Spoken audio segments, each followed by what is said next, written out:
Yeah, that's where I'm having trouble seeing how that becomes the case again. Yeah. Because of how people have just been so, and in this kind of job, I see it all the time. You know, how much people just jump to conclusions on the minute they hear an opinion they don't agree with, they're gone. Yeah. They're really not, but they say that. Oh, I get that all the time. Listen, I'm going to say something that's going to cause me trouble, but I'm going to say it anyway. I gave an interview to an Indian news outlet 2 weeks ago, and I didn't say anything that I haven't said 1,000 times. For whatever reason, and this is why, as a matter of policy, listen, I'm serious. No more interviews to any Indian or Pakistani news outlets ever again. Okay.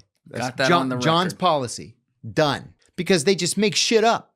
And put it in a banner headline with 2 exclamation points and say that this CIA officer finally reveals the truth behind, like, no, I told you my information's 25 years old. Okay. So I said one thing. I said in a conventional conflict, India would beat Pakistan because it has 5 times the people. Yeah. The death threats. I've lost count of how many death threats I received. And then the best of all, like my lawyer's like, got to keep a low profile, just be aware of your surroundings. I know, right? John's like, fuck you.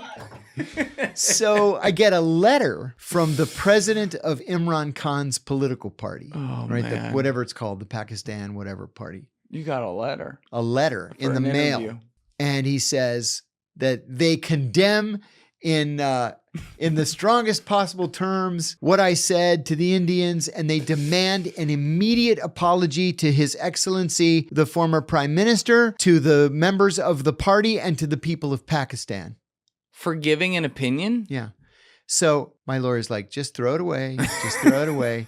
So I didn't throw it away. I sent him an email and I said, oh my God. In regards to your demand for an apology, I wipe my ass with your demands for an apology.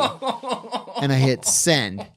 And that's how I left it. And I haven't heard back from them. So my lawyer's like, well, that speaking offer at the Pakistani military academy, you're not going to be doing that. And I said, no, I'll never go back ever again. But they don't treat me with respect anyway. You could have just said, explain bin Laden. Yeah, exactly.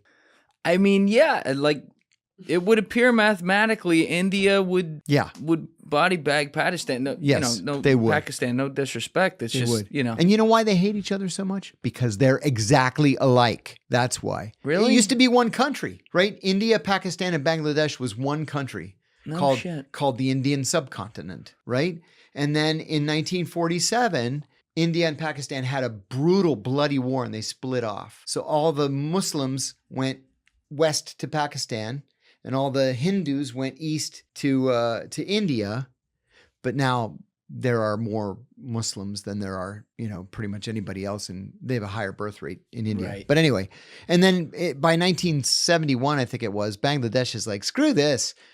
They're part of Pakistan. They were called East Pakistan. And they're like, Pakistan's all the way over there. We disagree with everything. So we're going to be independent too. And they created Bangladesh. Okay, well, India has 5 times more people than Pakistan does. And the Bangladeshis like the Indians, and the Afghans like the Indians and hate the Pakistanis. So if you're Pakistan and you're outmanned and surrounded by your enemies, you going to win that fight? Yeah, they don't seem to have like a lot of friends. No. Right? No, because they write threatening letters and expect immediate action. I love that they wanted a retraction. Yeah, retraction. Like, last time I was in your country, I ran the greatest targeting mission in modern history. That's right. Don't fuck with me. That's right. And he wants he neglected to say in the letter that his prime minister is in prison right now. Oh, he's in prison? Oh, yeah, he's in prison. Why is he in prison? Oh, for all kinds of reasons. Treason and corruption. He's still prime minister? No, they deposed him. So he's not running it from the prison cell? No. He's running the party from his prison cell. Got it. They got a new prime minister. It's so awkward. Yeah, and he wants an apology from me. No, I think you should apologize to all of the people of Pakistan for being a typical corrupt leader in Pakistan. Mm-hmm. They're all corrupt. Yeah. Listen, one time I was with a colleague, a more senior colleague. We went to see Benazir Bhutto. So she was in exile in Dubai. And her husband was this guy, Zardari. I think his first name is Hussein, something like that. And so we're at her beachfront mansion, her $10 million beachfront mansion in Dubai. This is a woman who was making, $60 grand a year as prime minister. Hey, listen, good investor. Right. So we hear a car pulling up outside, and she said something offhandedly that has just been ingrained in my mind ever since. She says, "So help me God, if he's pulling up in another Bentley, I'm going to lose my mind." And my boss and I kind of look at each other like, corrupt a little bit? Yeah. You make 60 grand a year. How many Bentleys do you have with your $10 million beachfront house in Dubai? And then she went back, became prime minister again, got shot in the head. Now he's the president of Pakistan. Her husband, her corrupt husband. Funny how the world works. Yeah. You know, that is the thing. The patterns are the same everywhere in different societies. Human nature. It's human nature. You get people that get into powerful positions that have connections to be able to do things that the average person can't, whether it's legal or not.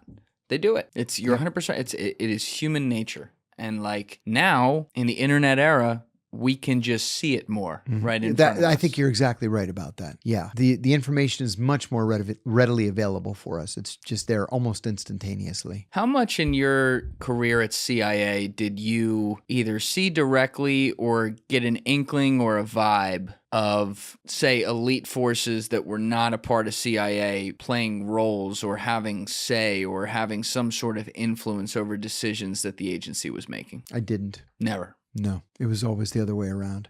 After 9/11, we were short on special forces guys. You know, we had this thing called the Special Activities Division. And then within the Counterterrorism Center, there was the Special Activities Group. But we needed operators, like not the ones like John that were going to, you know, wine and dine the guy and recruit him. Exactly.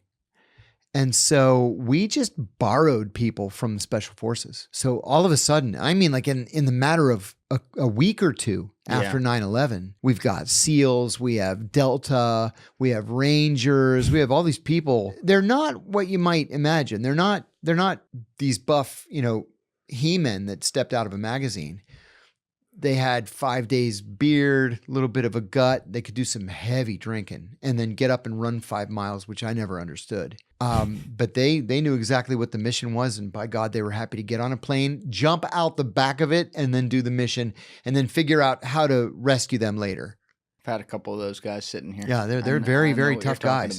Yeah. They're built a little different. Yeah, they are.